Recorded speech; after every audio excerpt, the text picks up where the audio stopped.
अभिवादन स्वीकार कीजिए ब्रजेश मिश्रा का। और आप देखना शुरू कर चुके हैं द डिबेट।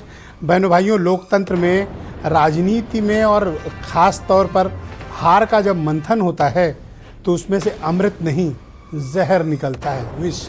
और इसे किसी न किसी को पीना पड़ता है, कभी सरकार को, कभी संगठन को और कभी पार्टी के कार्यकर्ताओं को। इस बार बीजेपी की कार्यकारिणी का राज्य की जो बैठक हुई उसमें भी जो हार का मंथन हुआ है उसमें विष निकला है। इसे किसी न किसी को पीना पड़ेगा।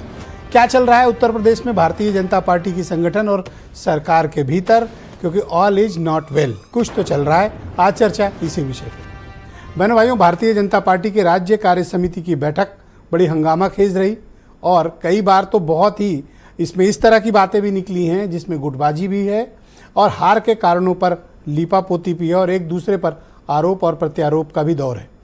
कुछ तो चल रहा है भारतीय जनता पार्टी के भीतर जो ये बताता है कि इस पार्टी और संगठन के बीच लोकसभा चुनाव में हुई करारी हार ने कुछ असहज स्थिति उत्पन्न कर दी है। विशेष तौर पर जो मंथन के बाद सबसे बड़ी बात निकलकर सामने आई, उससे ऐसा प्रतीत होता है कि कार्यकर्ताओं की इज्जत गिरी है, कार्यकर्ताओं का मान सम्मान प्रभावित है, उनकी सुनवाई नहीं हो रही। ये एक कॉमन बात पूरे राज्य कार्यकारिणी की बैठक में निकलकर सामने आई है। ऐसा क्यों हुआ, इनके कारणों का विश्लेषण होना चाहिए जिससे पता तो चले कि आखिर कारण क्या है। अब 3 अलग अलग बयान हैं, उन बयानों को एनालाइज करने की ज़रूरत है। केशव प्रसाद मौर्य उत्तर प्रदेश के उप मुख्यमंत्री हैं, भारतीय जनता पार्टी के बड़ा पिछड़ा समाज का चेहरा है। वो कहते हैं कि सरकार से बड़ा संगठन है और संगठन से बड़ा कोई नहीं है, कार्यकर्ताओं का मान सम्मान और गौरव ये रहना चाहिए। इस बात का उल्लेख करने के पीछे के कारण क्या है? केशव प्रसाद मौर्य ने ये बात क्यों कही?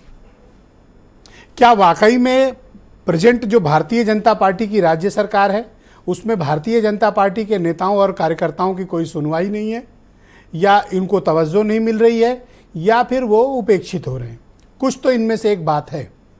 और ये उपेक्षा का आरोप सिर्फ कार्यकर्ता ही नहीं, पदाधिकारी भी लगाते हैं, सांसद, विधायक और मिनिस्टर्स तक लगाते हैं और स्टेट लेवल के भारतीय जनता पार्टी के भी नेताओं का कहना है कि भारतीय जनता पार्टी के कार्यकर्ताओं को शासन, प्रशासन, थाना, तहसील, सरकारी दफ्तरों में कोई इज्जत नहीं है, बल्कि उनको अपमानित करने की और उनको परेशान करने की और उनका उत्पीड़न किया जाता है। ये पहली बात निकल कर सामने आई। यानी कार्यकर्ताओं का मनोबल गिरा हुआ है, ये बात अब एक स्थापित सत्य है भारतीय जनता पार्टी के भीतर। तो कार्यकर्ताओं का मनोबल क्यों गिरा? बहनों भाइयों, उत्तर प्रदेश की जो राजनीति है वो कार्यकर्ताओं के मनोबल पर ही निर्भर करती है। आप उदाहरण के तौर पर समाजवादी पार्टी को देख लें, जो लंबे समय से सत्ता से बाहर है लेकिन उसके कार्यकर्ताओं का मनोबल आसमान पर है। उनके कार्यकर्ता लड़ते हैं, झगड़ते हैं, जनता के लिए भी लड़ते लगड़ते और खुद से भी आपस में भी लड़ लेते हैं, लेकिन वो आक्रामक हैं, सड़क पर रहते हैं और अपनी लड़ाई लड़ते हैं। और जब उनकी सरकार आती है तो उनको इसका डिविडेंड भी मिलता है। थाने, तहसील, कचहरी, जिला प्रशासन, पुलिस डिपार्टमेंट, उनकी बड़ी पूछ होती है, बड़ी इज्जत होती है। अपने क्षेत्र में वो सबसे बड़े नेता होते हैं, जनता की भी मदद करते हैं। इस कारण उनके कार्यकर्ताओं का एक अलग मनोबल है। बहुजन समाज पार्टी के भी कार्यकर्ताओं का 2007 से 12 तक मनोबल आसमान पर था, लेकिन लगातार हार होने के बाद उनका बड़ा नुकसान हो गया। अब भारतीय जनता पार्टी की पिछले 7 सालों से साढ़े 7 सालों से उत्तर प्रदेश में हुकूमत है। बीजेपी के कार्यकर्ता और नेता भी चाहते हैं कि उनकी इज्जत समाजवादी पार्टी के कार्यकर्ताओं के सरकार में जैसी थी वैसी होनी चाहिए, लेकिन बीजेपी में इस तरह की छूट नहीं है, या फिर राज्य की जो मौजूदा हुकूमत है वो इस तरह की व्यवस्था के पक्ष में नहीं है। इसीलिए कार्यकर्ता हों, पदाधिकारी हों, नेता, सांसद, विधायक हों, सबकी ये कॉमन समस्या है कि कार्यकर्ता की इज्जत नहीं है। इसका दुष्परिणाम भी बीजेपी ने भुगता। लोकसभा चुनाव 2024 में 9% से ज़्यादा का वोट शेयर का नुकसान हुआ है। भारतीय जनता पार्टी की 33 सीटें कम हो गई और दिल्ली की गद्दी पे पहुंचने का जो संपूर्ण मैजिक लाइन पार करने की बात थी उसको रोका उत्तर प्रदेश नहीं, यहाँ से सीटें कम हो गई। दूसरी बात निकल के आई कि थाने और तहसीलों में ज़बरदस्त भ्रष्टाचार व्याप्त है। मोती सिंह ने ये बात कही। मोती सिंह बहुत पुराने नेता हैं और बदलापुर के विधायक रमेश मिश्रा ने कही। हालांकि दोनों ने अपने बयान बाद में बदल दिए, लेकिन जो संदेश जाना चाहिए था पब्लिक एट लार्ज वो चला गया। जो संदेश जाना था विपक्ष की तरफ वो चला गया, जो संदेश जाना था मीडिया में वो चला गया। अब इसकी लीपापोती कितनी भी हो। तो राज्य कार्य समिति में भी ये मुद्दा उठा, पेपर लीक का मुद्दा, थाने तहसीलों में व्याप्त भ्रष्टाचार का भी मुद्दा, कार्यकर्ताओं की सुनवाई न होना, पेपर लीक जैसे विषय भी उठे और मुखर होकर उठ रहे हैं। अब बयान भी लगातार सबके आ रहे हैं। अब सहयोगी दलों ने भी बीजेपी पर अटैक शुरू कर दिया है। उदाहरण के लिए संजय निषाद है। संजय निषाद का ये कहना है कि अधिकारियों ने तो विपक्ष से हाथ मिला लिया है और जनता पर अत्याचार हो रहा है, उनके घरों को बुलडोजर से गिराया जा रहा है। बुलडोजर बदमाशों के लिए आया था, लेकिन अब ये गरीबों पर चढ़ रहा है। खुलेआम आलोचना हो रही है। सुहेल देव समाज पार्टी यानी राजभर की पार्टी ने भी उस लीग को ज्वाइन किया है। और आपको याद होगा कि पिछले दिनों अपना दल की राष्ट्रीय अध्यक्ष ने 69,000 शिक्षक भर्ती को लेकर और आरक्षण की हकमारी के मुद्दे को ज़बरदस्त तरीके से उठाया था। ये एक प्रस्तावना है आज की डिबेट की कि बीजेपी के भीतर और बीजेपी के सहयोगी दलों में कुछ तो भारी गड़बड़ चल रही है, कुछ तो ऐसा चल रहा है जो बीजेपी को असहज कर रहा है। और इसमें कोई दो राय नहीं कि भारतीय जनता पार्टी लोकसभा चुनाव हारने के बाद कई गुटों में बढ़ चुकी है, अलग अलग पावर सेंटर हो गए हैं, संगठन और सरकार में पट नहीं रही है, यह भी साफ स्पष्ट प्रतीत हो रहा है। तो ऐसे में दिल्ली नेतृत्व तो क्या कर रहा है? दिल्ली नेतृत्व तो देख रहा है अभी, पर कर कुछ नहीं रहा है। और बीजेपी नेताओं का यही सबसे बड़ा दुख है। कुछ बयान सुनिए, फिर आज की डिबेट आगे बढ़ाएंगे। कहीं पर जब हम लोग ये मान करके चलते हैं कि आत्मविश्वास में कि हम तो जीत ही रहे हैं, तो स्वाभाविक रूप से वहां पर कहीं ना कहीं हमें खामियाजा भी भुगतना पड़ता है। जिस षड्यंत्र की आशंका दिखाई दे रही थी, उस षड्यंत्र को करने में वे विदेशी ताकतें और विरोधी सभी सफल हो गए। क्या कारण था? संगठन सरकार से बड़ा है। संगठन से बड़ा कोई नहीं होता है। संगठन सरकार से बड़ा है, बड़ा था, बड़ा रहेगा। पूरी तरीके से भारतीय जनता पार्टी में घमासान जबरदस्त चल रहा है। इनके डिप्टी सीएम भी दुखी हैं, दर्द है उनका, तो दर्द जाए अमित शाह जी से, मोदी से जाके दूर करा। सत्ता तब मिलती है जब शक्ति होती है संगठन की, इसलिए कार्यकर्ता और संगठन सर्वोपरि है।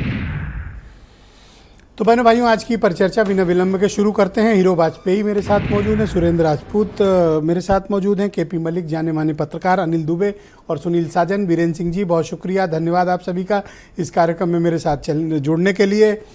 तो हीरो वाजपेयी जी, सुरेंद्र राजपूत की ये दिलचस्पी है जानने में कि आपके यहाँ क्या चल रहा है और इस तरह की समस्याओं के पीछे कारण क्या है, इतनी गुटबाजी क्यों हो रही है और ये कार्यकर्ताओं की कौन सी इज्जत चली गई जिसकी रोज दुहाई दी जा रही है। देखिए, भारतीय जनता पार्टी एक लोकतांत्रिक पार्टी और ये एक कैडर बेस्ड पार्टी है और कार्यकर्ताओं से सुसज्जित पार्टी है।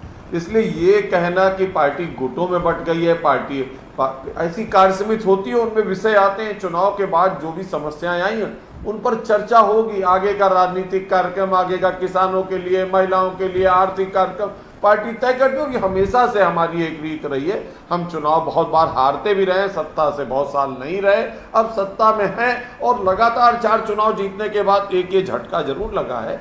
इस तरह की चर्चाएं स्वाभाविक हैं। इस चर्चा को केवल ये समझना कि पार्टी के अंदर गुटबाजी है। हर व्यक्ति अपने नजरिए से अपनी बात कह रहा है। हार के 100 कारण है, जीत के भी 100 कारण है। इन कारणों पे विचार विमर्श हो रहा है। इसमें कहाँ लग रहा है कि प्रतिद्वंद्विता है, गुटों में बटे हैं, अपनी बात कह रहे हैं। कहना ही चाहिए, अपनी अपनी बात सबको कहनी चाहिए, तभी आगे का हल निकलेगा और 2027 के चुनाव में आगे जाने का रास्ता। अब 2 स्टेटमेंट मैं आपके समक्ष प्रस्तुत करता हूं। केशव प्रसाद मौर्य का कहना है कि संगठन सरकार से बड़ा था, है, रहेगा। आप सहमत हैं?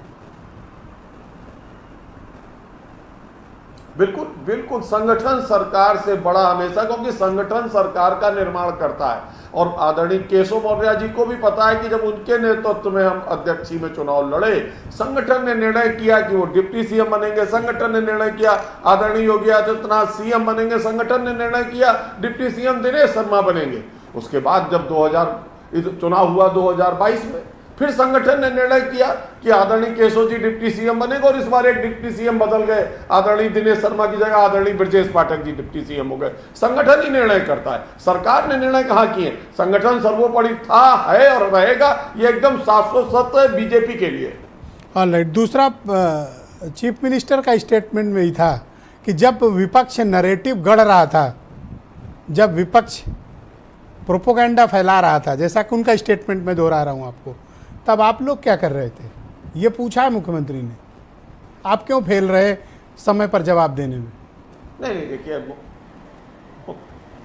देखिए मुख्यमंत्री ने जो बात कही कि कई बार जब आप लगातार जीत रहे थे, बहुत ज़्यादा अति आत्मविश्वास था कि हम चुनाव जीतेंगे, हम चुनाव में हमने अच्छे काम किए, हमारी योजनाएं जनता तक पहुंची हैं, हम चुनाव जीतेंगे। ऐसी जो भ्रामक स्थिति पैदा की जा रही, जनता जनार्दन इसका काट करेगी। कहीं ना कहीं हम आत्मविश्वास में थे और ये मानते हैं कि जनता जनार्दन है, जो मैंडेट मिला उसका हम स्वागत करते, पर आगे ऐसी भ्रामक प्रचार का काट करने के लिए हमें तैयार होना चाहिए। इसलिए उन्होंने कहा कि आत्मविश्वास से बचें, चुनाव होता है, जिस दिन आप पर्चा देने जाते पूरा पढ़ें और पूरा हल करें। सर, पर पूरी लीडरशिप इंक्लूडिंग चीफ मिनिस्टर सबको ये कह रहे थे और केपी मलिक इस बात की गवाही देंगे, 80 में 80 का आपने नारा दिया था, तो कार्यकर्ता को अति आत्मविश्वास की तरफ किसने धकेला? आपने ही तो धकेला। अब आरोप उस गरीब कार्यकर्ता पर क्यों लगा रही है लीडरशिप? लीडरशिप को खुद जिम्मेदारी लेनी चाहिए। नहीं ब्रजेश जी अति आत्मविश्वास से योगी आदित्यनाथ भी कार्यकर्ता है, केशव मौर्य भी कार्यकर्ता है, ब्रजेश पाठक भी कार्यकर्ता है। पदों से क्या कार्यकर्ता पद हट जाता है? ये सभी पर समान रूप से लागू होता है, कोई कार्यकर्ता के दायरे से बाहर नहीं है। अच्छा, मोती सिंह ने एक स्टेटमेंट दिया था कि 42 साल के राजनीतिक करियर में इतना भयंकर भ्रष्टाचार उन्होंने देखा ही नहीं। बाद में उन्होंने अपनी बातों को समेट भी लिया। मुझे लगता है कि कई तो जो संदेश जाना था मेरे प्रिय दोस्त, वो तो चला गया ना, और या फिर कहना नहीं चाहिए। देखिए, मैसेज एक व्यक्ति से जाने की बात नहीं है, बहुत बड़ी विशालकाय पार्टी है। व्यक्ति ने कहा और कह के मुकर गया। मुझे लगता है कि जनता के बीच में जो संदेश जाना था वो चला गया। रमेश मिश्रा भी मुकर गए ये कह के कि हमारी सरकार नहीं बन रही है, उसमें क्या संदेश गया? देखिए, वो उनका अपना असेसमेंट था, बाद में उन्हें लगा मेरा असेसमेंट गलत है, उन्होंने सुधार कर लिया। और व्यक्ति को सुधरने की इजाजत तो मेरे ख्याल से हर धर्म में है। अरे तकलीफ कह दी तो अब सुधरने को कह रहे हो आप, क्या तो हो गया वाजपेयी जी? अरे वाह, अरे भाई, जब उनको लगा कि ऐसा है और एक दिन बाद ही उनको बदला सा लगा, तो मुझे लगता है व्यक्ति अगर जल्दी से जल्दी सुधर जाए तो इससे बेहतर क्या हो सकता है। ऑलराइट, शुक्रिया आपका। मैं इस डिबेट को आगे बढ़ाता हूं और मैं आपके मित्र सुनील साजन, समाजवादी पार्टी के प्रवक्ता हैं, उन्हें आमंत्रित करता हूं। सुनील जी, आपका स्वागत है। इनके यहाँ झंझट हो रहा है, आपको तो बड़ा मजा आ रहा होगा। आप वैसे इस दौर से गुजर चुके हैं, जब आपकी पार्टी भी 2014 का चुनाव हारी थी, उसके बाद इस पार्टी में कुर्सी को लेकर बड़ी लड़ाई हुई थी। आप उस दौर से गुजर रहे हैं जिसमें इन्होंने अभी प्रवेश लिया है। देखिए ब्रजेश जी, अगर आप इस बात को मान रहे हैं कि हम लोग उस दौर से गुजर चुके हैं, तो जनता ने हम लोगों को सरकार से भी हटा दिया था। तो जिस दौर से भारतीय जनता पार्टी गुजर रही है, लेकिन उस दौर में भी हमारी पार्टी के किसी बड़े नेता ने ये नहीं कहा कि 42 साल के हमारे अनुभव में इतना भ्रष्टाचार कभी नहीं रहा होगा। हमारी सरकार में भ्रष्टाचार नहीं था। हमारा कोई एमएलए ये नहीं कह रहा था कि अगली बार भाजपा जीत जाएगी। हमारा कोई एमएलसी फैसले पर सवाल नहीं खड़ा कर रहा था। ठीक बात है, मैं अभी हीरो वाजपेयी जी को सुन रहा था। नाम तो हीरो है, लेकिन भाजपा सरकार में इनका कोई भी कार्यकर्ता हीरो नहीं है। किसी की गाड़ी चेक हो जाती है, किसी पे एफआईआर हो जाती है। हम तो ब्रजेश जी आपके कार्यक्रम में कह रहे हैं, छोड़िए हम लोग सरकार में नहीं है, इनका कोई अधिकारी, कोई प्रशासन का अधिकारी अभी भी समाजवादी पार्टी के खिलाफ कोई उत्पीड़न अगर करेगा तो समाजवादी पार्टी, हमारे नेता लड़ते हैं और अभी भी प्रशासन को डर लगता है। नहीं, मैंने अपने ओपनिंग रिमार्क में ये कहा कि आप लोगों की, आपके कार्यकर्ताओं की मैंने तारीफ की भाई, कहा कि वो लड़ना आता है। देखिए है क्या, जैसे जो आपने कहा कि एक तरफ मुख्यमंत्री जी का बयान आ रहा है, एक तरफ डिप्टी मुख्यमंत्री जी का बयान आ रहा है।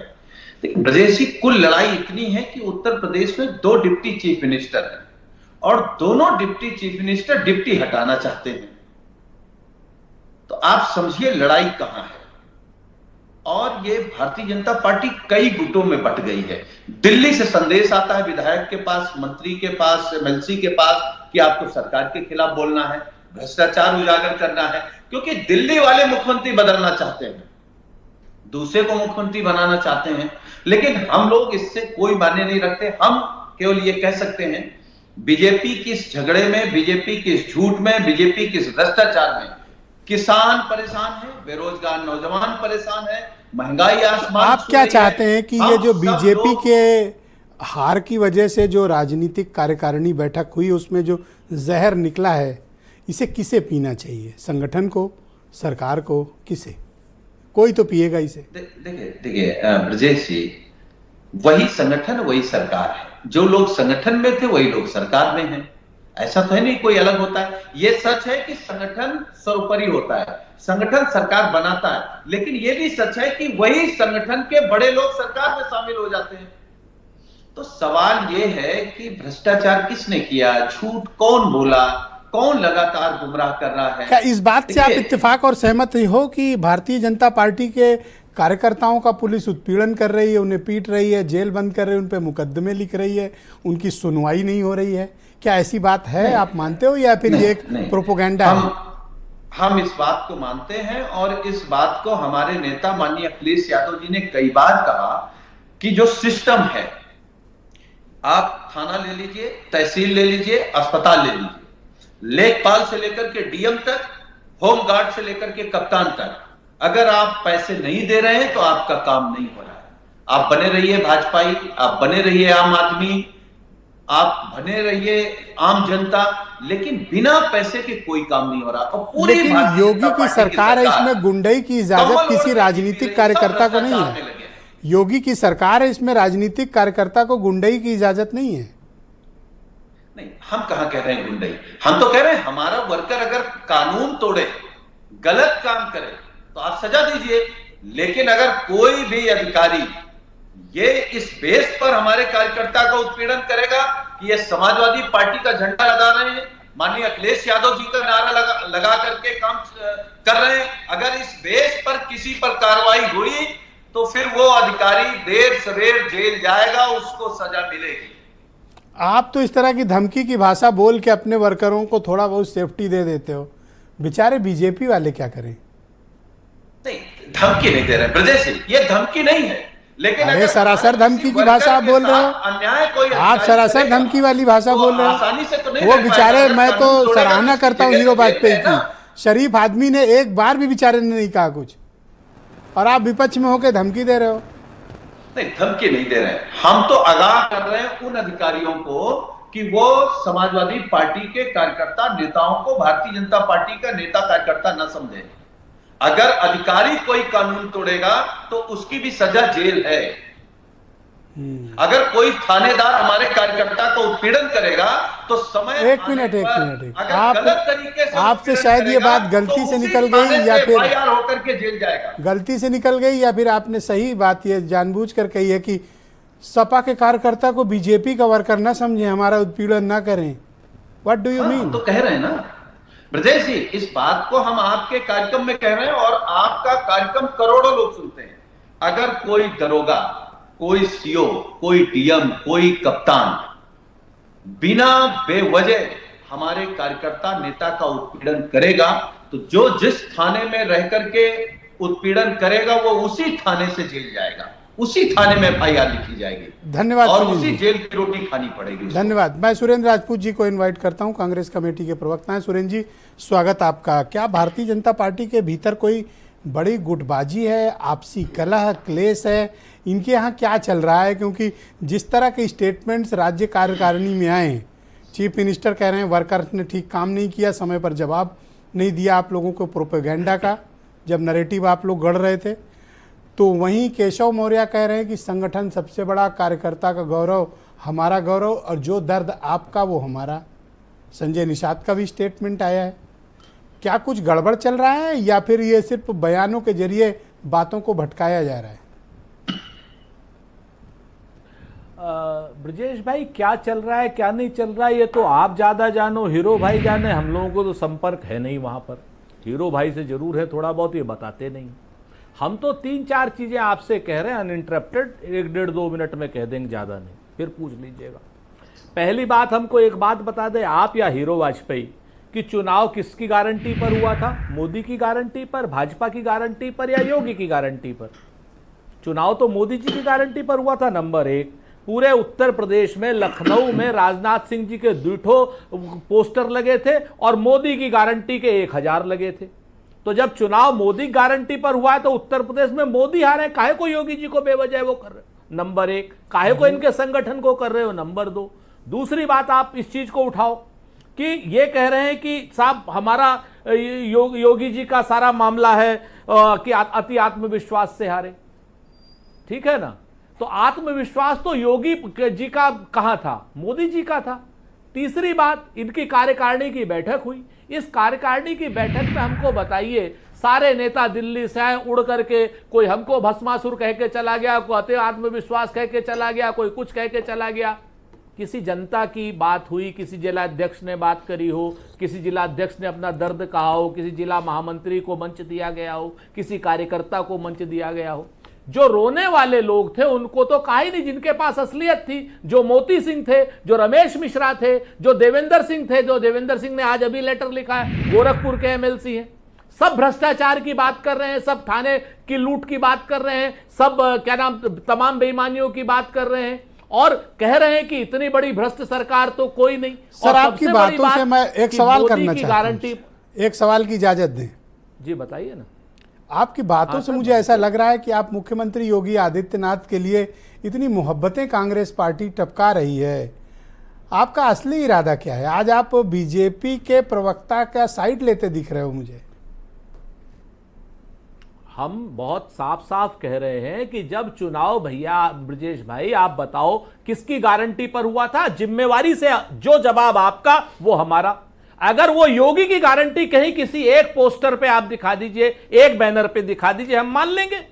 चुनाव तो मोदी की गारंटी पर हुआ था ना, भाजपा की भी गारंटी नहीं। तो इस बात को मान लेने में क्या परहेज है कि योगी राज में कानून का राज है? जब आप इतनी तारीफ कर रहे हो तो ये भी बोल दो। कहां से है?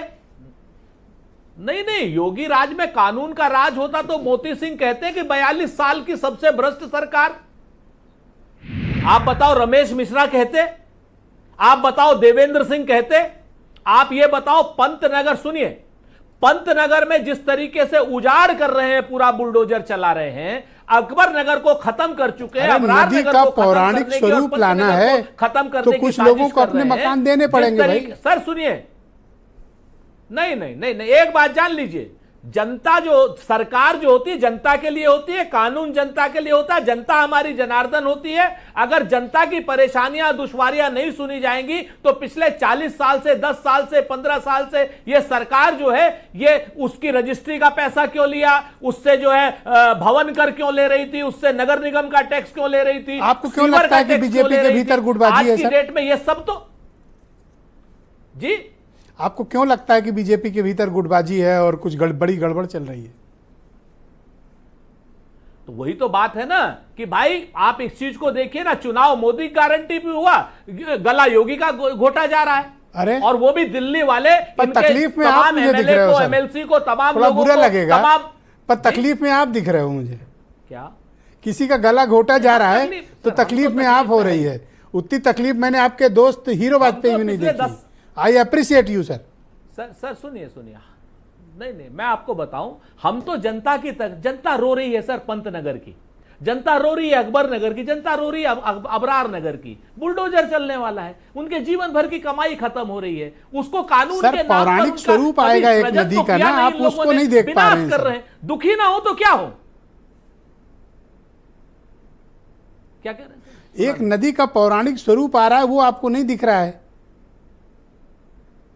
आपको नदी का रे भाड़ में जाए ऐसा पौराणिक स्वरूप जिसमें हमारे हजारों लाखों लोग खत्म हो जाएं, नहीं, उनके नहीं। जीवन भर की कमाई आप आस्था को लेके इस तरह की बात नहीं कर शिफ्ट सकते हो जाए, वो बेचारे रो रो करके आज की नहीं। डेट में पंतनगर होके आइए, आपकी आंखों में आंसू आ अगर जाएंगे। तकलीफ होती तो राजनाथ सिंह जरूर बोलते, आपके मुझे इतना अकबर भरोसा नगर होके जाइए, है, वो सब एक बड़े खत्म कर सीजन दिया। पॉलिटिशियन अब राजनगर में सब है, खत्म वो कर जरूर देंगे। आवाज उठाते अगर गलत हो रहा होता तो। सर मैं जिम्मेवारी से कहता हूं, मैं किसी कानूनी पक्ष की बात नहीं कर रहा हूं, मैं मानवीय पक्ष की बात कर रहा हूं। यह सरकार को हाय लगेगी, याद रख लीजिए। Thank you sir. जिस तरीके से मकान तोड़े गए हैं और तोड़े मैं जाने अनिल की दुबे को, साजिश आपके है। दोस्त ये अनिल दुबे को सरकार बुलाना गरीब की चाहता हूं। हाय न अनिल ले, जी, गरीब की हाय में धन्यवाद तो सर। कबीर ने कहा था कि मुई खाल की स्वास्थ्य से स्वार भस्म हो जाए। बहुत शुक्रिया सर। अनिल दुबे जी, ये क्या चल रहा है बीजेपी के भीतर? बोलिए। ब्रजेश जी, वो अपनी समीक्षा कर रहे हैं और हर संगठन को, हर पार्टी को अपनी समीक्षा करने का अधिकार है। अभी चुनाव हुए हैं उत्तर प्रदेश में, 80 सीटों के चुनाव हुए, उसके बाद जो रिजल्ट आए वो अपनी समीक्षा कर रहे हैं। केपी मलिक को बड़ी हंसी आ रही है, सोच रहे हैं आज फंस गए दुबे जी। नहीं, आप बोलिए बोलिए। नहीं, तो वो अपनी समीक्षा कर रहे हैं, समीक्षा उनको करना चाहिए, लेकिन ये समीक्षा थोड़ी पहले हो जानी चाहिए थी, जब ये चुनाव में पार्लियामेंट के समय ये मुद्दे उठाए जा रहे थे। और अगर आप मैंने उस समय भी इन मुद्दों को उठाने का काम किया था। आपने तो बोला तो मैंने पहले भी कहा था कि आरक्षण और संविधान को लेकर के विपक्ष जिस तरह हमलावर है इसको, आप कार्यकर्ताओं के मुद्दे पर बोले थे कि सम्मान बढ़े। ये जो झूठ और प्रपंच का माहौल बनाया गया, इसको फेस करना चाहिए था। और हमने, हमारी पार्टी ने, जहां हमारा गठबंधन था पश्चिमी उत्तर प्रदेश में, हम 2 सीटों पर चुनाव भी लड़े और दोनों हम जीते, और पूरे पश्चिमी उत्तर प्रदेश में हमने इंडिया गठबंधन के इस झूठ और प्रपंच को रोकने का काम किया। पॉलिटिकली आप तो बहुत एक्टिव रहते हो, मैं देखता हूँ आपको, काफ़ी जिलों का भी दौरा करते हो। क्या वाकई में कार्यकर्ताओं का सम्मान नहीं हो रहा, उनके साथ ज्यादती है, उत्पीड़न हो रहा है, या फिर ये एक सिर्फ प्रोपोगेंडा है? नहीं, ये भारतीय जनता पार्टी का विषय है। मैं भारतीय जनता पार्टी, आपसे मिलते तो होंगे ना? नहीं, लोग मिलते हैं। कार्यकर्ताओं का सम्मान होना चाहिए, संगठन सर्वोच्च होता है। हो रहा नहीं हो रहा है? नहीं, अब ये बात तो वाजपेयी जी बताओ, उनकी पार्टी का आप भी तो हो, आपका हो रहा है सम्मान? नहीं, हम तो अब आए हैं उनके साथ, हम तो अभी सम्मान कराने गए भी नहीं किसी का यहाँ। लेकिन यह है कि कार्यकर्ता का सम्मान, क्योंकि कार्यकर्ता ही लड़ता है। अगर कार्यकर्ता टूटे मन से कोई खड़ा नहीं होता, ये भारतीय जनता पार्टी के लोग इस बात को जानते हैं कि छोटे मन से कोई बड़ा नहीं होता, टूटे मन से कोई खड़ा नहीं होता। तो अगर कार्यकर्ता का मन टूटा होगा तो खड़ा नहीं हो पाएगा। आप उससे फिर अपेक्षा करो कि वो संविधान खतरे में है, आरक्षण खतरे में है, तो इस पर जवाब दे। आपको गुंडई करने की इजाजत दे दें? नहीं, गुंडई ना करे, लेकिन कार्यकर्ता का सम्मान होना चाहिए। हूटर बत्ती लगा के घूमोगे? हूटर बत्ती पे मैंने तो नहीं कहा, मैंने ये कहा कि आपको ठेका पट्टा लेने दें? कार्यकर्ता का सम्मान करिए, कार्यकर्ता का सम्मान क्या करिए। सम्मान मैं तो करें? कह भी नहीं रहा हूँ, माला पहना है रोज? ये तो भारतीय जनता पार्टी के लोग कौन सा सम्मान चाहिए बताओ ना? अगर कार्यकर्ता का जो क्या सम्मान चाहिए? कार्यकर्ता का सम्मान किस बात का होता है? ठेका पट्टा दिलाएं? कार्यकर्ता या थाने में बैठ के नहीं, कार्यकर्ता कोतवाल बना के बैठा दें? अन्याय के खिलाफ अगर कोई कौन सा अन्याय किसके साथ हो गया? अगर अन्याय के खिलाफ कोई आवाज आप पूरे लखनऊ में दंदनाते घूमते हो, कभी गाड़ी चेक हुई आपकी? हमारी गाड़ी नहीं चेक हुई, लेकिन अगर ये बात उठी है तो ये बात उनको सोचनी चाहिए। हमारे यहाँ नहीं उठी, हमारे यहाँ कार्यकर्ता का सम्मान है, हमारे यहाँ कार्यकर्ता के आपकी गाड़ी कभी चेक हुई? नहीं, गाड़ी तो खैर हमारी भी चेक हो जाती है। गाड़ी तो राकेश त्रिपाठी जी की हुई ना? अरे एक सेकंड सर, गाड़ी तो कभी भी रोक के चेक हो सकती है, उसमें अच्छा, ये क्या वाकई में थाने तहसील में कुछ थाने तहसील के आपका तो अनुभव होगा? नहीं, थाने और तहसील की बात जिन लोगों ने कही वो बताओ। हमें हमारे पास इस तरह की शिकायत नहीं आई है। देखिए, उत्तर प्रदेश में चाहे योगी जी की सरकार हो, चाहे केंद्र में मोदी जी की सरकार हो, सरकार ने काम अच्छे किए हैं, सरकार ने कल्याणकारी काम किए हैं, योगी जी ने भी काम किए। तो ये जो जहर निकला है मंथन से, ये कौन पिएगा? तो ये जहर भारतीय जनता पार्टी के प्रवक्ता बैठे हैं, वो बताओ कि वो कौन पिएगा, ये इसकी क्या। लेकिन मैं इतना क्या अमृत पीने आए हो? नहीं, हम जहाँ नहीं, आप अमृत पीने आए हो? सहयोगी दल, थोड़ा सा तो अपने हिस्से में लो। हम पूरा हिस्से में लेंगे, हमारी सामूहिक उत्तरदायित्व तो हम स्वीकार करते हैं। जहर के प्याले का कुछ हिस्सा लो। ब्रजेश जी, जिस दिन से हम आए हैं उसके बाद के हर फैसले में हम जिम्मेदार हैं। हम अब उनके यहाँ झंझट शुरू हो गया, आप बताओ इसके लिए भी कारण आप हो गया? नहीं, वो बड़ी पार्टी है, वो सक्षम है, वो समीक्षा कर रहे हैं। लेकिन जो मैंने कहा कि अगर ये समीक्षा पहले हो जाती तो आज उत्तर प्रदेश की स्थिति कुछ और होती। जो संदेश जा रहा है वो ठीक है, जो इस तरह का माहौल बना है? नहीं, संदेश, ये तो लोकतंत्र है, लोकतंत्र में अपनी बात कहने का, और पार्टी के फोरम पे नहीं उठाएंगे तो क्या चैनल पे उठाएंगे? केपी मलिक जी को लाया जाए स्क्रीन पे। मलिक साहब, स्वागत आपका। क्या चल रहा है भारतीय जनता पार्टी के भीतर?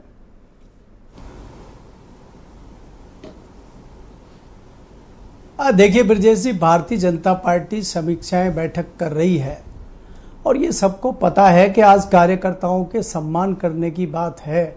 और कल जिस प्रकार से आपने देखा कि केशव मौर्य जी को याद आ गए हैं कार्यकर्ता, अभी तक तो उनको याद आए नहीं थे, तो अब कार्यकर्ताओं का सम्मान भारतीय जनता पार्टी में होगा। और आज योगी जी को जो पिछले लोकसभा चुनाव में एक भी उम्मीदवार चुनने की स्वतंत्रता नहीं थी, उनको 10 उपचुनाव जो हो रहे हैं उत्तर प्रदेश में, उनको खुलेआम दे दिया गया है कि आप स्वतंत्र हैं, अपने उम्मीदवार लाइए, अपने तरीके से चुनाव लाइए, आप स्वतंत्र हैं। क्योंकि उनको पता है अब 3 तो हमारे मित्र ही मांग रहे हैं, अनिल दुबे जी, कि 3 हमें दे दीजिए। हालांकि ये दिखावे के लिए मांग रहे हैं, स्थिति इनकी भी नहीं है एक भी जीतने की। क्योंकि मीरापुर की जो सीट है वो समाजवादी पार्टी के गठबंधन में इन्होंने जीती थी, मुस्लिम बाहुल्य सीट है। राउंड में कुछ रोका, आपको रोका नहीं, सवाल का जवाब में शिष्टाचार बनता है उनको बोलने दें। मुस्लिम बाहुल्य सीटें किस लिए ये जीतेंगे, तो इनको विचार करना चाहिए। मुझे खबर ये है ब्रजेश जी, खबरें मेरे पास पक्की रहती हैं, संजीव बालियान की मैंने सबसे पहले कि आप चाहते हो कि ये एक सीट न लड़े। मीरापुर सीट ना भारतीय जनता पार्टी लड़ना चाहती, ना राष्ट्रीय लोकदल लड़ना चाहती, क्योंकि इनको अब 1 सेकंड के लिए रुक जाओ, बस 1 सेकंड के लिए रुक जाओ। निश्चित है, इसी तरह की आप लड़ना नहीं चाहते हो दुबे जी? देखिए मलिक साहब की पहली बात से आता हूँ। मलिक साहब ने कहा कि हम 3 सीटें मांग रहे हैं। भाई 3 सीटें हम टेलीविजन के चैनल पर या अखबार के दफ्तर में थोड़े हम 3 सीटें मांगेंगे। जब हमारे नेतृत्व की और भारतीय जनता पार्टी के नेतृत्व की अभी कोई बैठक ही नहीं हुई, तो हमारी सीट कहाँ से आ गई? तो उनको कह दो कि 3 नहीं मांग रहे, एक ही मांग रहे हो, खंडन कर दो उनका। मैं उसके आगे की बात कर रहा हूं। अच्छा, आगे सुन लीजिए, प्रवक्ता है। रुक जाइए मलिक साहब, रुक जाइए। जब हमारी 10 सेकंड में हमारे नेतृत्व की, उनके नेतृत्व की सीट को लेकर कोई बैठक नहीं हुई, तो कोई सीट की बात ही नहीं है। हम मीरापुर हमारी सीट है, मीरापुर पे हमारी तैयारी है, मीरापुर हम लड़ेंगे। आगे कौन सी सीट हमें मिलेगी, ये हमारा नेतृत्व जिस दिन भारतीय जनता पार्टी, आप लड़ना नहीं चाहते हो मीरापुर, ये बात तो अब वो उनको पत्रकार हैं, वो क्या कह रहे हैं उसका तो मैं खंडन करूंगा नहीं। वो तो मना तो कर सकते हो कि लड़ेंगे। नहीं, मैं तो कह रहा हूं कि मीरापुर हमारी सीट है, मीरापुर हमारी लड़ाई है। अब आप शांत हो जाओ। बाकी हम जो है तैयारी, बाकी हमारा आपको आउट ऑफ टर्न समय दिया, आपको आउट ऑफ टर्न टाइम दिया। मलिक साहब बोलो। हाँ जी, अब दूसरी चीज जो अनिल दुबे जी कार्यकर्ताओं का सम्मान भारतीय जनता पार्टी का बता रहे हैं, इनके कार्यकर्ताओं का सम्मान भी हो रहा है। चंद रोज पहले राष्ट्रीय लोकदल के एक बहुत बड़े कार्यकर्ता हैं मुजफ्फरनगर के, जो पिछले लगभग 3 दशकों से राष्ट्रीय लोकदल की लड़ाई लड़ रहे हैं। उन्होंने सोशल मीडिया पे लिखा, फेसबुक पे बड़ी लंबी पोस्ट लिखी है उन्होंने कि हमारा सम्मान नहीं हो रहा है, हमारा फ़ोन नहीं उठ रहा है, हमसे कोई बात नहीं कर रहा है, मंत्री जी फ़ोन उठाते नहीं हैं, दफ्तर में दरवाजे बंद हैं, घर पे दरवाजे बंद हैं, मंत्रालय में जा नहीं सकते, वहाँ CSF है। तो ये सम्मान तो RLD का है। अगर RLD का सम्मान है तो भारतीय जनता पार्टी में कार्यकर्ताओं का क्या सम्मान हो रहा है ब्रजेश जी? एक तो ये बात है। दूसरी बात यह है कि हमारे और आपके बीच में तमाम चर्चाएं चैनलों पे हुई हैं चुनाव के दौरान कि अगर हमें और आपको जानकारी थी कि इन सीटों पे भारतीय जनता पार्टी को खतरा है, तो क्या भारतीय जनता पार्टी के जिलाध्यक्ष, पन्ना प्रमुख, ब्लॉक अध्यक्ष, प्रांत प्रचारक, इनको जानकारी नहीं थी? क्या इन्होंने शीर्ष नेतृत्व या लखनऊ नेतृत्व को उन्होंने कहा अति आत्मविश्वास के चलते हम जीत नहीं सके। और दूसरी बात यह है कि सोशल मीडिया पर सुरेंद्र राजपूत और सुनील साजन की पार्टी जो नैरेटिव गढ़ रही थी, बीजेपी कार्यकर्ता उसका जवाब नहीं दे पाए। ब्रजेश जी, मैं आपको बताना चाह रहा हूं कि जिस प्रकार से सुनील राजपूत जी की और सुनील साजन जी की जो पार्टी बात कर रही थी, जो इन्होंने संविधान की बात चलाई है, वो तो 1.5 साल से चला रहे थे। विवेक देवराय जी जो प्रधानमंत्री के आर्थिक सलाहकार हैं, वो तो लेख लिख रहे थे। अगस्त 2023 में बहुत बड़ा लेख मिंट हिंदुस्तान टाइम्स में विवेक देवराय जी ने लिखा था। हमारे जो उपराष्ट्रपति हैं धनखड़ जी, उन्होंने तमाम प्रोग्राम में कहा कि संविधान बदलने की आवश्यकता है। ये तो चंद लोग जो बाद में आए हैं, चाहे वो हेगड़े हो चाहे लल्लू सिंह हो, ये तो चुनाव के दौरान इन्होंने बात करी है। आप कौन सी बात कर रहे हैं? भारतीय जनता पार्टी का लगभग 2 से 3 साल पुराना एजेंडा है कि संविधान में बदलाव होना चाहिए, और उसी के मद्देनजर ये बात हुई कि 400 सीटें आएंगी तो हम संविधान में बदलाव करेंगे। तो आप कार्यकर्ताओं के मत्थे ठीकरा फोड़ना चाह रहे हैं, या आप कार्यकर्ताओं की बात करना चाहते हैं? तो क्या विवेक देवराय जी झूठ बोल रहे थे? क्या धनखड़ जी झूठ बोल रहे थे? आपको क्या लगता है कि इस हार का ठीकरा किसके सिर फूटा है? मुझे ऐसा लगता है संगठन के, सरकार के, या फिर कार्यकर्ताओं के सर पर गगरी फोड़ दी गई?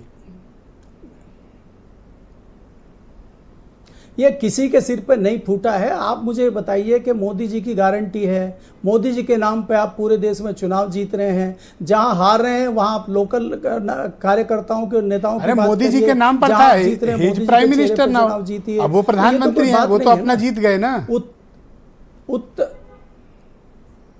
तो ब्रजेश जी, उत्तर प्रदेश का चुनाव भी तो मोदी जी के नाम पे लड़ा गया है। आपने तो देखा है कि चाणक्य जो अमित शाह जी हैं वो चुनाव लड़ा रहे थे, योगी जी को कहां पूछा गया था? संजीव बालियान को प्रथम फेज में चुनाव होने के बाद में राजा भैया के घर भेजा गया था। आपको याद होना चाहिए कि ठाकुरों को मनाने के लिए उस व्यक्ति को भेजा गया जिससे सबसे ज्यादा नाराज ठाकुर हैं। तो आप क्या उनके जख्मों पर नमक छिड़कने की बात कर रहे थे? तो कौन सा ये तरीका था चुनाव जीतने का कि इस प्रकार से आप उत्तर प्रदेश में चुनाव लड़ रहे थे? तमाम उन लोगों को पार्टी में आप लेके आ रहे थे जो योगी विरोधी थे।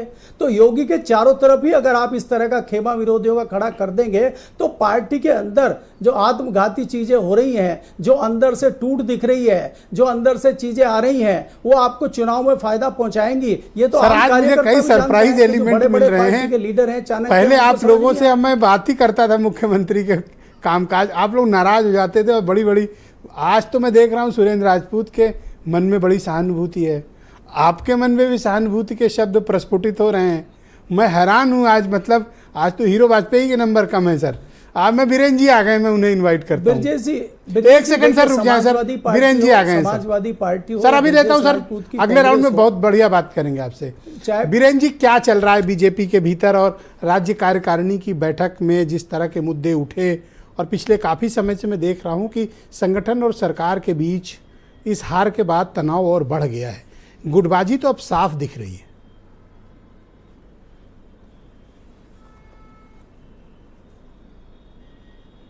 बीरेन जी, आप मुझे सुन पा रहे हैं? ओके, मेरी आवाज बीरेन जी तक नहीं जा रही, हम कनेक्ट करने की कोशिश करेंगे। मलिक साहब, आप अपनी बात पूरी कर सकते हैं, मैं बीरेन जी को कनेक्ट करता हूं।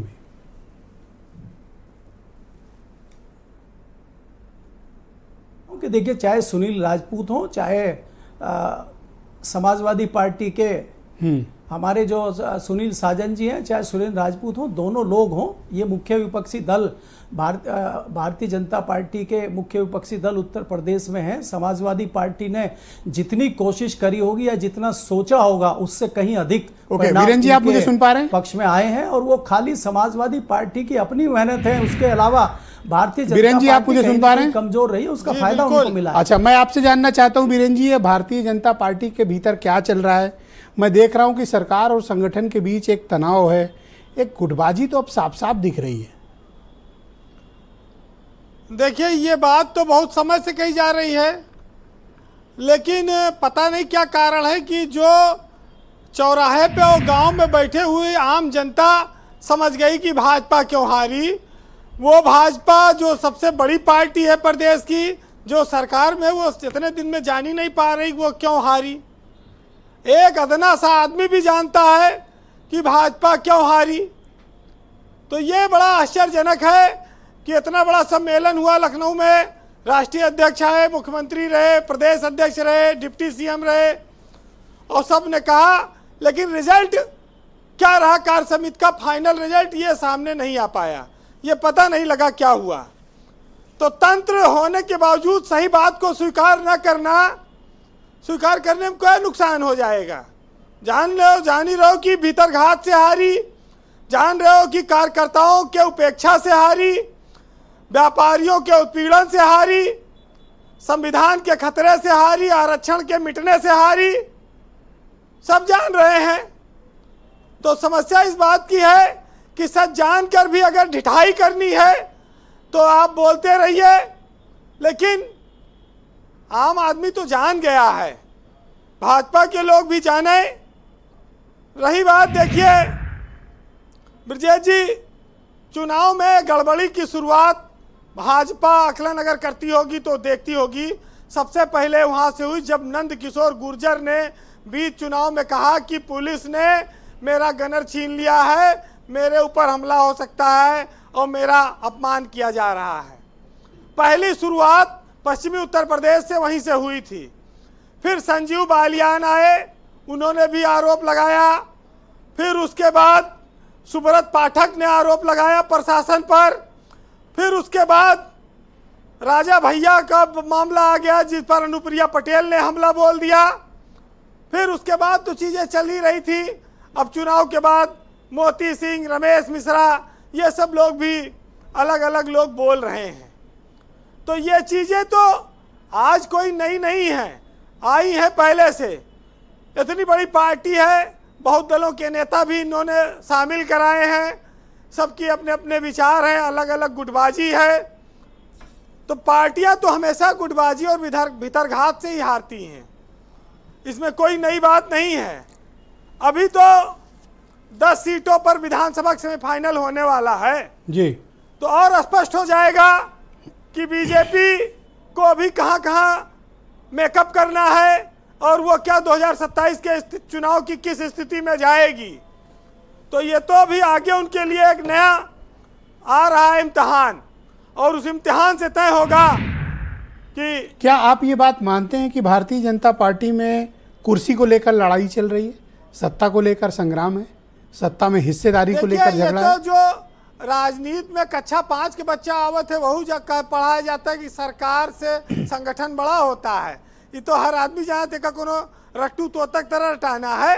लेकिन डिप्टी सीएम केशव मौर्य ने राष्ट्रीय अध्यक्ष के सामने, पूरे प्रदेश के सामने ये बोला, तो स्वाभाविक है कि संगठन की उपेक्षा की शिकायत उनको मिलती रही होगी। और उपेक्षा देखिए जब होती है तो सरकार के स्तर पर होती है, थाना और पुलिस के स्तर पर होती है, अफसरों के स्तर पर होती है। और इसी वजह से उन्होंने शायद ये बात कही कि वो डिप्टी सीएम होकर भी लोगों की बहुत मदद अगर नहीं कर पा रहे हैं तो क्या होगा। अच्छा एक चीज़ देखिए, बैठे हैं हीरो जी भी, आपकी सरकार है 10 साल से उत्तर प्रदेश में, 7 साल से है, और सारे सार्वजनिक उपक्रम हैं, तमाम पद निगमों के चेयरमैन के मेंबर के खाली हैं। काहे नहीं कार्यकर्ताओं और नेताओं को दिया जाता? भाई उनका भी दो कि उनसे खाली काम ही लोगे, खाली 46 डिग्री और 50 डिग्री टेम्परेचर में चुनाव करा के भूजने के लिए उनको खाली सब व्यवस्था है। तो ये भी तो देखना पड़ेगा। आज उत्तर प्रदेश में यह आरोप लगता है 7 साल बाद 8 साल बाद कि फलाधिकारी समाजवादी पार्टी के उसका मानसिकता का है, उस पर काम करता है। हाँ, ये एक नई टर्मोलॉजी मैं सुन रहा हूँ आजकल बीजेपी वालों से। तो 7.5 साल से ये सत्ता से बाहर हैं और कहा जाता है ये सब सपाई मानसिकता के अफसर हैं। हाँ, उनके अफसर तो उनको आप चिन्हित नहीं कर पाए, ये आपको देखना होगा कि और कौन देखेगा। अच्छा, एक चुनाव मुद्दा उठा कि भाजपा को संघ की जरूरत नहीं है, वो भी एक बात आई थी। वहाँ पर भी लोगों ने बहुत चर्चा की कि वाकई में क्या बीजेपी अपने दम पे चुनाव जीतेगी। तो बहुत सारी चीज़ें जब दिखने लगती हैं कार्यकर्ता को कि हमें सिपाही से लेकर चपरासी से लेकर एसपी और डीएम तक सम्मान नहीं मिल रहा है कहीं, तो फिर वो इस तरह के चुनाव परिणाम आते हैं और ये चेताते भी हैं कि भाई आप अगली बार कार्यकर्ताओं का सम्मान बढ़ाइए और सरकार में भागीदारी बढ़ाइए। ये सम्मान का क्या मतलब होता है? मैं आज तक इसका डिफिनीशन नहीं समझ पाया। क्या सम्मान कर दें, मतलब क्या हो ऐसा जिससे महसूस करें कि ये सम्मानित हो गए? अब देखिए, राजनीतिक व्यक्ति को तो पद चाहिए ना। तो मैंने कहा कि कारपोरेशन में, निगमों में इतने पद खाली हैं कि यहाँ 300-400 बड़े नेता इनके एडजस्ट हो जाएंगे। इसके अलावा बहुत सारे संगठन में बहुत सारे पद खाली होंगे, वहाँ आएंगे और रोटेशन चलेगा। आज अगर 7 साल में लगातार ये चीज़ें होती तो एक आदमी 2-2 साल रहता तो 3-3 आदमी एक पद पे आके चले गए होते। बहुत कुछ चीज़ें हो सकती थी, लेकिन अब बीजेपी नेतृत्व ने नहीं ध्यान दिया होगा। अच्छा, दूसरी बात यह है ब्रजेश जी, जब कहते हो कि पन्ना प्रमुख, बूथ अध्यक्ष और जिले तक का कार्यकर्ता ये हमें चुनाव जिताता है, और तो फिर उसका काम भी तो होना चाहिए, तभी तो चुनाव जिताएगा। आज पेपर लीक गले की हड्डी बन गया, बेरोजगारी पर लोग सवाल करते हैं, शिक्षा में तमाम सारी बातें आती हैं, प्राइवेट स्कूलों की फीस बढ़ रही है, अधिकारियों पर लगाम नहीं लग रहा है, तमाम लोगों अच्छा, के मैं ऊपर काफी बुलडोजर लोगों चल को ये गया। कहते सुना हूँ वीरेंद्र जी कि ब्यूरोक्रेसी का इस सरकार पर कंट्रोल है और ब्यूरोक्रेसी अपने हिसाब से ये सरकार चला रही है। राजनीतिक और सामाजिक कार्यकर्ताओं की सुनवाई नहीं बल्कि उनका अपमान हो रहा है। क्या वाकई में ये सरकार ब्यूरोक्रेसी ड्रिवन गवर्नमेंट है? एकदम ब्यूरोक्रेसी इस तरह की सरकारों को पसंद करती है। वो इस सरकार में खुश हैं, अफसर भी खुश हैं। एक IGRS पोर्टल होता है, पूरे प्रदेश से लोग उस पर शिकायत करते हैं और रिपोर्ट सब 80-90% झूठ लगती है। कई बार मुख्यमंत्री कार्यालय चेक कराता है, सब पकड़े जाते हैं और जो रिपोर्ट लगाता है उस पर कोई कार्रवाई नहीं होती।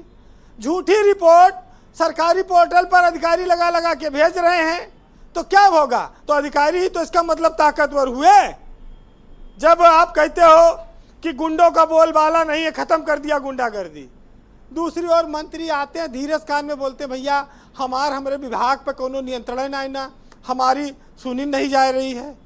तो ये भी तो दोनों विरोधाभासी चीजें सामने आती हैं, तो उससे कार्यकर्ता का मनोबल गिरता है।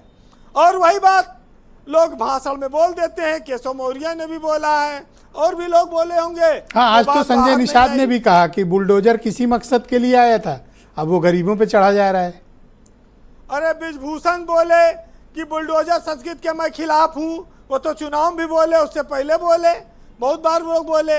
लेकिन जब ये बुलडोजर मुख्तार अंसारी पर, माफियाओं पर, अतीक अहमद पर जब चलता रहा तब इसका भरपूर समर्थन भी मिला। लेकिन पुलिस जब इसको अपने हिसाब से चलाने लगी और प्रशासन, तब वहां पर ये बुलडोजर, अब देखो एक बुलडोजर की वजह से एक नदी का पौराणिक स्वरूप आ रहा है। कितनी तकलीफ है सुरेंद्र राजपूत को। ब्रजेश जी, उनको नदी पता नहीं हम लोगों के पुरखों के जमाने में रही होगी, पौराणिकता के चक्कर में मानवता संसार हो, कमजोर हो, लोगों के बच्चे बिलखे, लोगों की जीवन की जमा पूंजी टूट जाए। अरे भाई चलो हो गया, कोर्ट ने भी मदद नहीं की। तो ये जो नए नए जगहों पर, पार्कों में, गोमती नगर लखनऊ में लोगों ने बना रखा है मकान, वो कहीं नहीं तोड़ती है। अच्छा, कुछ गलत होता तो राजनाथ सिंह बोलते जरूर, बड़े सीजन्ड व्यक्ति हैं वो, मैं तो मानता हूँ। गलत नहीं हो रहा होगा तभी तो वो खामोश हैं। देश के रक्षा मंत्री हैं, लखनऊ से 2-2, 3-3 बार सांसद हैं। हम लोग उम्मीद उनके विकास में पुल और पुलिया तो वो गिनाते हैं, लेकिन ऐसे मौकों पर मदद करने के लिए वो कभी आगे नहीं आए।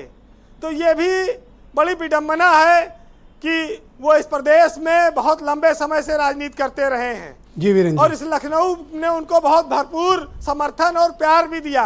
हाँ, लेकिन मैं वही बात समझा रहा था सुरेंद्र राजपूत को कि गलत होता तो वो जरूर बोलते। अब वो एम्स में भर्ती हो गए, पीठ में दर्द था, अभी निकले हैं, हो सकता है पहुंचे इस बात तो शायद बोले भी। वैसे सुनिएगा कार्यकर्ताओं की जो हालत है उस पर एक साहित्यकार ने लिखा है कि पंख दिए पर छीन लिए, मासूम परिंदा क्या करता, और राहों में मुसाफिर टूट गया, मंजिल पे पहुंचकर क्या करता, और अपनों ने ही दिल तोड़ दिया, गैरों से भी गिला फिर क्या करता, और पंख दिए पर छीन लिए, मासूम परिंदा क्या करता। ये कार्यकर्ता की बात मैंने कही। बहुत शुक्रिया वीरेंद्र जी, आपका बहुत बहुत धन्यवाद हमारे साथ जुड़ने के लिए, अपना फीडबैक और पॉलिटिकल इनपुट हम तक पहुंचाने के लिए। बहनों भाइयों, इस पर चर्चा का दूसरा चरण प्रारंभ करते हैं। मेरे साथ हीरो वाजपेयी हैं, भारतीय जनता पार्टी के प्रवक्ता हैं। हीरो वाजपेयी जी, ये स्पष्ट है और इसके कई प्रमाण मौजूद हैं। मंत्री अधिकारी से लड़ रहे हैं, अधिकारी अपने मंत्री से लड़ रहा है, विधायक अपने DM और SP से लड़ रहा है, कार्यकर्ता थाने में लड़ रहे हैं। हर कोई हर किसी से बीजेपी में इन दिनों लड़ते हुए दिख रहा है। ये आप तो बड़ी शुचिता वाली पार्टी थे, फिर ये सब इतनी अनार्की आपके यहाँ क्यों मची हुई है? नहीं ब्रजेश जी, जैसे जैसे पार्टी का विस्तार होता है, पार्टी की सरकार होती है, कई जगह इस तरह के छोटे मोटे द्वंद्व होते रहते हैं और मुझे लगता है कि कोई बहुत बड़े स्तर पर इस तरह की कहीं बातचीत है, बहुत उस तरह से थाना कचहरी पे जाकर लड़ाई की बातचीत है, ऐसा नहीं है। हाँ, ये जरूर है कि लोग सोचते हैं हमारी लंबे समय से सरकार चल रही है और जो अभी सपा के प्रवक्ता जी ने कहा कि हमारी सरकार होती तो हम ऐसा करते थे, ऐसे उदाहरण हमारे कार्यकर्ताओं ने देखे हैं सपा बसपा सरकारों में। तो उन्हें लगता है कि इसी तरह से शासन चलना चाहिए जैसे कि पिछली सरकारों में चलता था। उस तरह का शासन भारतीय जनता पार्टी नहीं करती है, उस तरह का प्रशासन भारतीय जनता पार्टी नहीं करती है। कई बार भावावेश यही बात मैंने सुनील राजन को समझाई थी कि ये उस स्टाइल के लोग नहीं हैं, ये बेचारे मार खा लेंगे, घर के अंदर रो लेंगे वर्कर, पर बोलेंगे नहीं बाहर। वहाँ ये गुंडई सिखा रहे हैं, भिन्न हो जाती है। आप हमारे यहाँ कार्यकर्ता बहुत धैर्यशील है और पूरे डेडिकेशन से पार्टी में लगा है, और एक बहुत बड़ा वर्ग है कार्यकर्ताओं का जो इस बात से कहीं बहुत दूर है कि मुझे पद मिले, मुझे ना ये मैं मानता हूँ। बीजेपी का कार्यकर्ता जो चुनाव विचारवान प्राणी है, उसे निगम आयोग कोई मंत्री विधायक का पद नहीं चाहिए, वो निष्ठा से लगा रहता है। यही बात ही विपक्ष वालों को समझ में नहीं आ रही, ये उकसाते हैं आपके कार्यकर्ताओं को, क्योंकि आपके कार्यकर्ता को चाहिए ही नहीं। बिल्कुल मिलना चाहिए, मिलता रहा है। नहीं सर, नहीं चाहिए सर, आपका कार्यकर्ता विचार वाला व्यक्ति है सर, उसकी मेहनत से सरकार आई है, उसका सम्मान होना चाहिए, उसे यथोचित स्थान मिलना चाहिए, और मिलता भी रहा है। ऐसा नहीं है कि निगम और सब पद खाली पड़े रहे, उस पर कार्यकर्ताओं का दायित्व रहा और कार्यकर्ता रहे हैं उस पर। अभी जो खाली हुए संगठन नाम भेजेगा, सरकार अनुमोदित कर देगी। और ये जो सुरेंद्र राजपूत फैला रहे हैं कि घर गिराए दे रहे हैं, अरे भाई एक नदी का पौराणिक स्वरूप आएगा, कितना अच्छी नदी लगेगी, रिवर फ्रंट बनेगा, सुरेंद्र राजपूत उस पर वॉक करने जाएंगे, पर इनके मन में तो एक अजीब ही क्लेश रहता है। वाजपेयी जी, सुरेंद्र राजपूत लखनऊ के नागरिक हैं, लखनऊ की संवेदनाओं को देखते हैं नजदीक से और अपनी बात कहते हैं। देखिए, कानून अपना काम करता है, मानवता अपना काम करती है, न्यायालय अपना काम करता है, राजनीतिक दल अपने काम करते हैं और प्रशासन अपना काम करता है। सबका अपना अपना काम है। सुरेंद्र राजपूत का जो काम है वो पूरी शिद्दत से कर रहे हैं। नहीं, मैंने वही कहा कि अगर गलत होता तो जरूर सांसद जी बोलते इस पे, ये मानने को तैयार नहीं। मैं 4 बार समझा चुका हूँ। नहीं, सुरेंद्र राजपूत आपकी बात को देखिए बहुत अच्छे से समझते हैं कि आप सुरेंद्र राजपूत जी से क्या कहलाना चाहते हैं। आप उनको उत्तेजित करते हैं। मुझे लगता है कि जो भी आप कंक्लूड करेंगे, सुरेंद्र राजपूत अपने एक शेर से इस पूरे मामले को कंक्लूड कर देंगे। ऑलराइट, बताइए भाई सुनील साजन जी, कितना विचारवान उनका कार्यकर्ता है, धैर्यवान है, और आप उकसाते रहते हैं। अपने वर्कर को भी समझाइए विचार कितनी बड़ी चीज होती है। देखिए ब्रजेश जी, समाजवादी पार्टी का वर्कर कार्यकर्ता विचारधारा पर ही है, उसी रास्ते पर है जो आंदोलन नेताजी ने खड़ा किया, जो रास्ता डॉक्टर लोहिया ने दिखाया या डॉक्टर अंबेडकर ने दिखाया या गांधी जी ने दिखाया। उन्हीं सब विचारधारा को लेकर के माननीय राष्ट्रीय अध्यक्ष जी चल रहे हैं, और उन्होंने ही तो फार्मूला निकाला है पीडीए का। उसी पीडीए ने उत्तर प्रदेश में भारतीय जनता पार्टी को 2024 में हाफ किया है। वही पीडीए 2027 में समाजवादी पार्टी, पीडीए और इंडिया गठबंधन 27 में भारतीय जनता पार्टी को साफ कर देगा। तो सवाल यह है कि अयोध्या से लेकर एयरपोर्ट तक सबको भ्रष्टाचार दिख रहा है, सड़क से लेकर के पुल तक दिख रहा है। तो आप भ्रष्टाचार नहीं छिपा सकते। ये जो 2024 का चुनाव हुआ है, 2024 का चुनाव अखिलेश यादव का चुनाव था, उकसा रहे हैं जी। तो मैं बहुत अनुरोध कर रहा हूं विनम्रता से कि हम लोग किसी को भड़का नहीं रहे, लेकिन आपके कार्यक्रम के माध्यम से ये जरूर कह रहे हैं कि पूरे उत्तर प्रदेश में जो समाजवादी पार्टी के नेता कार्यकर्ताओं पर अन्याय हो रहा है, हम लोग उसकी सूची बना रहे हैं। जो भारतीय जनता पार्टी का नेता फर्जी मुकदमा लिख रहा है और उस थाने में जो एसओ है या कोतवाल है या इंस्पेक्टर है जो जान रहा है कि ये फर्जी मामला है, फिर भी एफआईआर लिखकर धन्यवाद जेल भेज रहा है। सुरेंद्र राजपूत जी, सर थोड़ा समय बचा है, इसलिए आप लोग कृपया थोड़ा सहयोग करें। मैं सुरेंद्र राजपूत जी को इनवाइट करता हूं। सजा देंगे। कुछ कहा हीरो वाजपेयी जी ने आपको, आपने सुना, ध्यान दिया सुरेंद्र जी? नहीं, ये कहते हैं मैं आपको उकसा के कुछ कहलवाना चाहता हूँ। बताइए, मैंने आपको कभी उकसाया? मैंने तो लॉजिकल सवाल किए। सुरेंद्र राजपूत जी, बिल्कुल। देखिए, ना तो हीरो भाई बच्चे हैं ना हम बच्चे हैं। सच बात यह है कि अगर जनता के प्रति अन्याय हो रहा है तो हमारा धर्म है। अगर हजारों मकान आप गिर रहे हैं और लाखों लोग विस्थापित हो रहे हैं, महिलाएं अपनी रजिस्ट्रियां लेकर के रो रही हैं और उन जगह से आप हाउस टैक्स, सीवर टैक्स, नगर निगम के कर सारे ले रहे हैं, तो आप सरकार की जिम्मेवारी है कि न्यायालय में उसका उचित पक्ष रखे, और सरकार की जिम्मेवारी है कि न्यायालय को समझाए कि ये चीज अवैधानिक है और ये चीज मानवता के विपरीत है। ये यहाँ के सांसद को भी समझाना चाहिए। हाँ, यहाँ पे 2 गारंटियां चल रही हैं, मैं आपको बताऊं। पंतनगर से लेके, अबरार नगर से लेके, अकबर नगर से लेकर के, एक तरफ तो आप ध्वस्त कर रहे हैं, निर्माण कुछ नहीं करते, दूसरी तरफ 2 गारंटी, ऊपर मोदी की गारंटी और नीचे बेदी राम की गारंटी चल रही है। मोदी जी की गारंटी ध्वस्त हो गई, वो हार गए चुनाव आपके सामने, जिस पर ये कार्यकारिणी की बैठक हो रही है। और बेदी राम की गारंटी है पेपर लीक की गारंटी। भारतीय जनता पता पार्टी नहीं और कौन उनकी सी सरकार गुटबाजी का शिकार हो गई है। नहीं कौन सी। अरे सर, मैं कह तो रहा हूं, बेदी राम की गारंटी चल रही है। बेदी राम की गारंटी आज की डेट में नौकरी में चल रही है। गुटबाजिया तो छोड़ दीजिए, बेदी राम जिसको चाहते नौकरी दिलाते हैं और जिसको चाहते पेपर लीक कराते हैं। ये जो बेदी राम की गारंटी चाहते हो कि उनको नौकरी और सेवा योजन मिनिस्टर बना दिया जाए बेदी राम को? अरे बिल्कुल सर, बिल्कुल, तमाम लोग वो क्या नाम वो हो जाएंगे। सच बात यह है कि कृतार्थ हो जाएंगे तमाम लोग ब्रजेश भाई, अगर आपकी सिफारिश मान ली गई।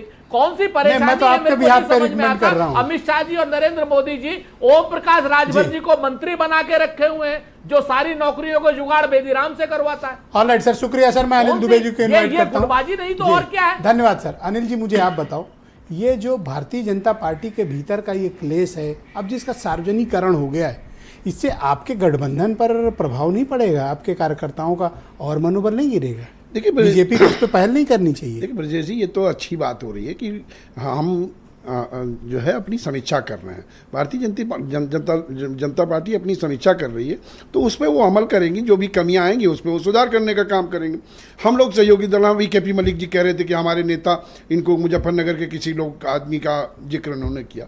हमारे नेता फ़ोन भी उठाते हैं, हमारे नेता बात भी सुनते हैं, और मैं आपको बताऊं कि वो इस विश्वास से बोलते हैं कि मैं हूँ। अगर किसी कार्यकर्ता ने कहा, मैं प्रत्यक्षदर्शी हूँ कि एयरपोर्ट पर किसी कार्यकर्ता ने कहा कि साहब हमारी समस्या है, उन्होंने कहा मुझे मालूम है, मेरे ऊपर भरोसा रखो। ऐसे नेता हैं हमारी पार्टी के, उन पे ऊपर इस तरह का आरोप लगाना गलत बात है कि वो किसी चीज की नहीं। बीजेपी की ये गुटबाजी आपको नुकसान करेगी नहीं करेगी? नहीं, बीजेपी की गुटबाजी कहाँ है? अगर आप दिख रही है गुटबाजी, और कितना प्रमाण चाहिए आपको? अगर पार्टी आपको नहीं दिख रही तो आप अपना दिखवाओ। अगर पार्टी के अंदर बदलो आप ब्रजेश जी, अगर साफ गुटबाजी, अगर पार्टी के फोरम पर उनकी कार्य समिति में एक बीजेपी अपना सोकाल्ड अनुशासन की बात करती है, वो कहाँ किसी पे कार्रवाई करती है? अगर वो पार्टी फोरम पे 100 से ज्यादा वर्करों ने, उनके बड़े नेताओं ने चुनाव में खुलेआम बगावत की, एक पर भी एक्शन लिया? समीक्षा करें ना, वो भारतीय जनता पार्टी का बीजेपी करती है। वो भारतीय जनता पार्टी का विषय है, भारतीय जनता पार्टी करेगी। वो हमसे मदद मांगेगी तो हम वो भी करेंगे। आपसे मदद? अरे आप तो दूरी रहो दुबे जी। वो तो देखें किस तरह मदद सहारनपुर, कैराना, मुजफ्फरनगर, नगीना में कौन सी मदद की मथुरा, आगरा, फतेहपुर सीकरी, अमरोहा, मेरठ, गाजियाबाद, ये बिजनौर, आपकी मदद बहुत महंगी पड़ गई इनको। आपने तो वो 2 पकड़ ली, मुजफ्फरनगर, कैराना पकड़ लिया। अच्छा रुको, आपने अलीगढ़ नहीं पकड़ा, आपने हाथरस नहीं पकड़ा, आपने मथुरा नहीं पकड़ा, आपने आगरा नहीं पकड़ा, आपने फतेहपुर सीकरी नहीं पकड़ा, आपने अमरोहा नहीं पकड़ा, आपने बिजनौर नहीं पकड़ा। मलिक साहब, इनके साथ से तो अच्छा है कि बीजेपी किनारे खड़ी है। जो कांड किए हैं ये पश्चिम में, देख रहे हो? ब्रजेश जी, एक तो मैंने क्या किया, जो कार्यकर्ता की बात कर रहे हैं कि इनके नेता तो पहली घंटी पर फ़ोन उठा ले रहे हैं। आपको पता है जब गठबंधन हुआ तब भी उठाते थे, तो मैंने दुबे जी को डिटेल भेज दी और आपको भी भेज दी। एक तो ये बात हो गई। दूसरी बात, सर थैंक यू सर, थोड़ा वक्त का अभाव है, मुझे क्षमा करिएगा। मैं कल की डिबेट में आपको पुनः सम्मिलित करूंगा। वक्त एकदम नहीं है, वरना डिबेट को आगे बढ़ाते। बहुत बहुत शुक्रिया, धन्यवाद। और बहन भाइयों, आप सबका भी शुक्रिया, धन्यवाद इस कार्यक्रम को देखने के लिए। नमस्कार।